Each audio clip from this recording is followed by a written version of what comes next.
I paused for a moment before stepping into Lila's salon. She and I had been friends since childhood, so when she called me the night before, insisting that we meet the next day, I was caught off guard. Her tone had been urgent, almost desperate, and when I asked why it was so important, she simply said it was serious and I needed to be there on time. I promised I would come, and now, at 5 o'clock the next afternoon, I found myself standing at the salon door. Inside, Lila was already waiting. She gestured for me to sit beside her. I felt a knot of anxiety from the night before, but I obeyed. To my surprise, she reached out and held my hand. Her voice trembled slightly as she began speaking. She admitted that our friendship had become something she found difficult to bear, that she had feelings that went beyond just being friends. I was stunned. I had never expected to hear anything like that from her. Lila and I had always been close, and now it seemed she wanted more. A flicker of unease ran through me. Then she asked me to recall the day we had dressed in each other's clothes for fun.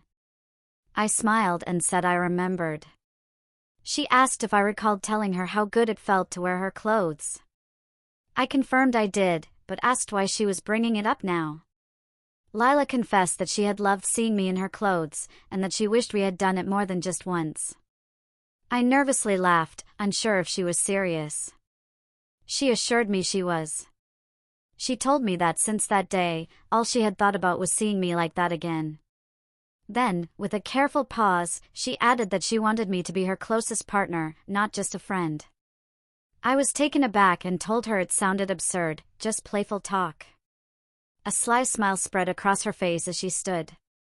Looking down at me, she spoke with a serious tone. She said she wasn't joking, and that she had prepared a little surprise before I arrived. Before I could respond, she placed a medallion around my neck. Suddenly, my body felt locked in place. I couldn't move, speak, or stand, as Lila walked to another part of her salon. Sitting there, I felt a strange calm wash over me, though an odd tingling itched across my skin. When Lila returned, I tried to speak, but the voice that emerged was softer, distinctly different. She laughed lightly, telling me the medallion was taking effect faster than expected. I felt my hair lengthen, falling past my shoulders, and caught sight of my reflection. My hair had transformed into a long auburn mane, and my face had taken on a markedly feminine appearance. Lila leaned close and whispered that the most exciting part was still ahead. She guided me into her styling chair, misted my hair, and began combing it in sections. Then, to my horror, she rolled it onto perm rods, covering my entire head. She sprayed a pungent-smelling solution on each rod, placed a plastic cap over my hair, and set a timer for 45 minutes. Sitting back, she smiled as I asked why she was doing this. She explained that she had taken my words to heart, recalling my curiosity about swapping clothes with her. Since that day, she had devoted herself to researching until she discovered what she called the 3 medallions of femininity. The first medallion, she said, was the features stone, which altered the voice, facial features, and hair. She planned to style my hair first and then use makeup to shape my face into what she described as a perfect woman's image. I asked again why she was doing all this. She leaned back, her eyes distant, and answered softly. She wanted me to experience the beauty, confidence, and emotional depth that only a woman could feel. In that experience, she hoped I would come to be not just her friend, but her partner, confidant, and closest companion. With that, she left me alone, sitting quietly, my mind spinning as I tried to process everything she had just revealed. At first, panic completely overwhelmed me. Then, as the shock began to settle, I wondered if Lila was somehow playing an elaborate trick. But one look at my reflection, at my hair, my face, made it clear this was no game.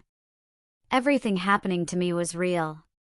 My thoughts were interrupted when Lila returned, carrying a second medallion and placing it beside her chair. She gently removed the plastic cap from my head and rolled me over to the sink. Cool liquid flowed through my hair as she rinsed it thoroughly. Another solution was applied and left to set for several minutes before being washed away. Once finished, she removed the rods, wrapped my hair in a towel, and guided me back to the styling station. She positioned me so I could watch as she removed the towel, revealing hair now filled with soft, lively curls framing my face. I felt the urge to cry out, but instead, a strange fascination took hold of me. To my own surprise, I heard myself telling Lila that I looked beautiful. She laughed quietly and began working on my hair again, this time using large curlers. My hair was secured just as carefully as before, and soon a dryer was placed over my head. The warm air was calming, and I closed my eyes, my thoughts drifting as I wondered what she planned next. Time seemed to slip away until the dryer was switched off. Lila moved me back in front of the mirror and began removing the curlers one by one. When she finished, she arranged the soft curls with practiced hands, finally pinning them into an elegant updo. A few loose curls framed my face, and a light mist of hairspray fixed everything in place. The hairstyle completed the transformation. I looked entirely feminine, and my altered features suited it perfectly. Lila helped me to my feet and guided me through changing into new clothing. I barely resisted.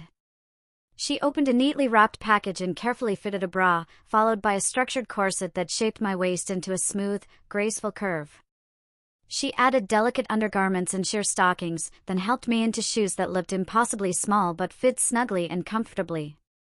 When she finished, she seated me again and picked up the second medallion. She fastened it around my neck with confidence.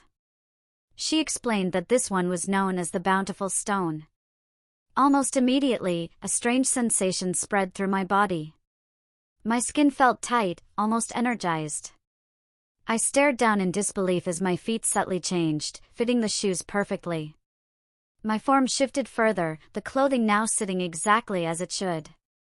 The corset loosened as my waist refined naturally, my hips taking on a smooth, balanced shape. Lila stepped back, admiring her work, and told me I looked incredible.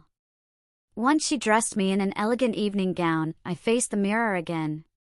The reflection staring back was that of a tall, poised woman. The sight felt surreal, as though I were looking at someone else entirely. She guided me back to the chair once more and began applying makeup. With careful precision, she worked layer by layer, foundation, eyeshadow, eyeliner, blush. She outlined my lips before filling them with soft color. With every stroke, my face became more refined, more convincing, until there was no doubt left at all. Finally, Lila told me there was only one step remaining. She lifted a bright pink medallion and fastened it around my neck. The moment it touched my skin, my mind flooded with unfamiliar thoughts and emotions, moving all at once. Curious, I asked what this final medallion was called. She smiled and told me it was the medallion of inner self. She explained that it would awaken emotional depth, confidence, and understanding, the inner world of a woman. I looked down as all three medallions glowed briefly against my chest before slowly fading away, disappearing into my skin. A profound sense of completeness settled over me. I was a woman now. And Lila finally had the partner she had longed for, someone who could truly understand her, stand beside her, and support her as an equal. I could comfort her in difficult moments, share her joys, and always be there when she needed me. The three medallions of femininity were now part of me, permanent and unchanging. This was my life now, one I had once only imagined. I embraced it fully. I loved Lila, and she loved me. Together, we had found what we needed in each other. The life I had lived before felt distant, almost unreal. What mattered now was our bond, and the future we would face together. Don't forget to join me on Patreon for exclusive content.